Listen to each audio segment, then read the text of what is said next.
सबसे पहले मैं लोकसभा क्षेत्र दौसा की जनता का आभार व्यक्त करना चाहता हूं, जिन्होंने मुझे इस सदन में भेजा, और साथ में आपका धन्यवाद भी देना चाहूँगा कि आपने मुझे बोलने का अवसर दिया। सभापति महोदय, ये बजट विभाजनकारी, सत्ता बचाने का और कुछ पूंजीपतियों को लाभ पहुंचाने का बजट है। सभापति महोदय, बजट सिर्फ अपने सहयोगियों को खुश करने का बजट है।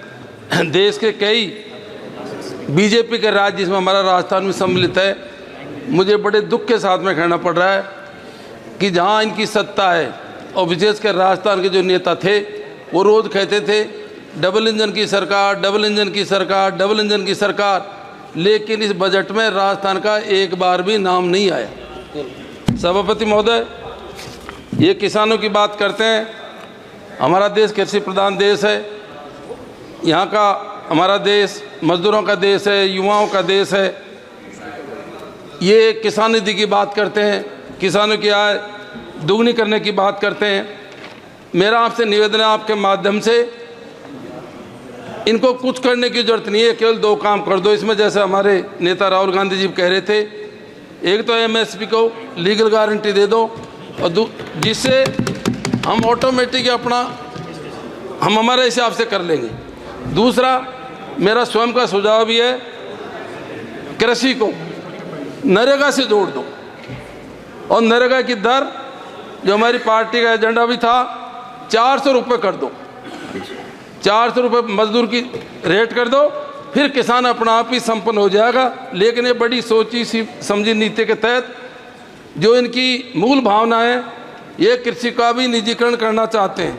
इन्होंने बजट में बोला है कि पूंजीपतियों के साथ में लेकर के उत्पादकता बढ़ाने का और अनुसंधान करने का इन्होंने जो मार्ग प्रशस्त किया है, उत्पादन बढ़ाने के नाम से और अनुसंधान के नाम से ये पूंजीपतियों को कृषि में शामिल करना चाहते हैं, ताकि किसान जो अपनी खेती का मामला है उसको भी धीरे धीरे उनके हाथ से निकल जाए। मान्यवर, सबसे बड़ी बात जो मेन समस्या है देश के अंदर बेरोजगारी की है, इन्होंने स्किल के नाम से और कौशल के नाम से ये चाहते हैं कि किसानों के बच्चे, गरीबों के बच्चे, एसटी के बच्चे इतना ही रोजगार करें ताकि वो कोई बड़ी बात सोच ही नहीं सकते, 10,000 15,000 की नौकरी करें। मान्यवर, ये सारे लोग अपने बच्चों को इसलिए पढ़ाते हैं कि इनके बच्चे पढ़ लिख करके सरकारी नौकरियां करें, लेकिन इन्होंने बड़ी सोची समझी नीति के तहत ये सरकारी नौकरियों को धीरे धीरे ख़त्म कर रहे हैं। आज की तारीख में भी मैं समझता हूँ कि पूरे देश के अंदर करीब 30 लाख सरकारी नौकरियां बकाए हैं। अच्छा होता ये कहते कि आने वाले टाइम में हम 30 लाख पदों को भरेंगे, ताकि उसमें हमारे लोग, किसानों के बच्चे, गरीबों के बच्चे, एसटी के बच्चों को नौकरी मिलती और अपना जीवन यापन करते। ये बैकलॉग भरने की बात करते तो हम समझते कि ये हमारे पक्ष में, ये किसानों के पक्ष में। और सबसे बड़ी बात, निजीकरण के नाम स्टार्टिंग में जैसे इस बार लोकसभा का चुनाव चालू हुआ, ये संविधान संशोधन की बातें कर रहे थे, ये आरक्षण खत्म करने की बातें कर रहे थे, लेकिन जैसे इनको पता लगा कि जनता का मूड क्या है, इन्होंने तुरंत यू टर्न लिया और ये आरक्षण बचाने की बात करने लग गए। ये कहने लग गए कि हम आरक्षण के पक्ष में, यदि आप आरक्षण के पक्ष में हो तो आप ये सारे पब्लिक सेक्टर को ख़त्म क्यों कर रहे हो। ये कहते हैं हम आरक्षण ख़त्म नहीं करेंगे, ये पब्लिक सेक्टर को ख़त्म कर रहे हैं। इन्होंने एयर इंडिया बेच दिया, इन्होंने हवाई अड्डे बेच दिए, इन्होंने और हमारे पब्लिक सेक्टर बेच दिए। और सबसे बड़ी बात, बैंकों का मर्जर इन्होंने किया।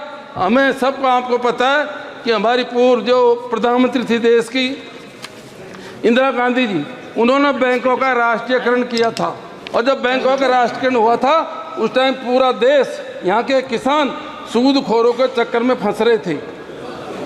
जैसे बैंकों का राष्ट्रीयकरण हुआ, देश की नीतियों में, देश के विकास में और रोजगार के मामले में लाखों लोगों को बैंकों के माध्यम से रोजगार मिला। लेकिन आपने वापस बैंकों का मर्जर करके, मैं कहूँगा बैंकों का मर्जर करके प्राइवेट बैंकों का बढ़ावा दिया और लाखों नौकरियां आपने खत्म करी।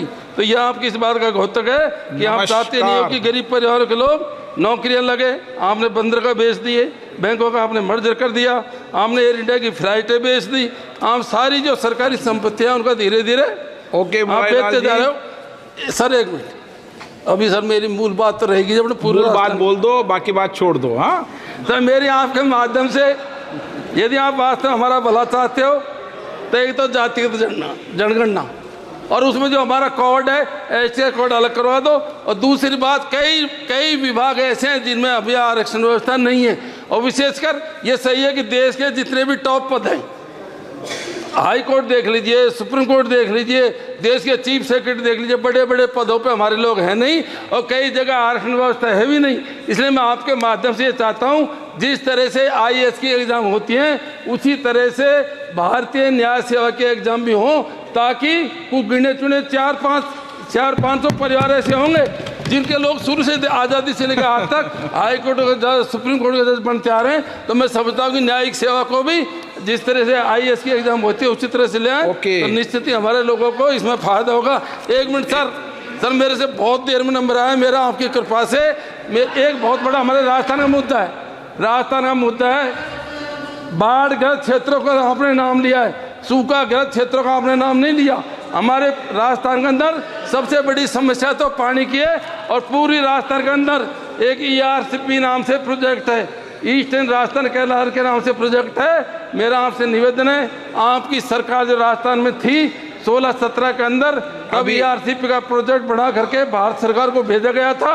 5 साल तो उसको राष्ट्रीय प्रोजेक्ट घोषित नहीं किया गया, और अभी थोड़े दिन पहले जैसे ही सरकार दोबारा बनी थी तो KPC के नाम से उस प्रोजेक्ट का MOU हुआ है। उस MOU का आज हमको पता नहीं है। हमारा जो पहले प्रोजेक्ट था वो 50% डिपेंडेबिलिटी पे था, अभी जो MOU हुआ है वो 75% डिपेंडेबिलिटी पे हुआ है। उसमें हमको पीने का पानी नहीं मिलेगा, हमको सिंचाई का पानी नहीं मिलेगा। आपसे निवेदन है कि उस प्रोजेक्ट को दोबारा बनवाया जाए ताकि हमारा किसानों का भला हो सके। बहुत बहुत धन्यवाद।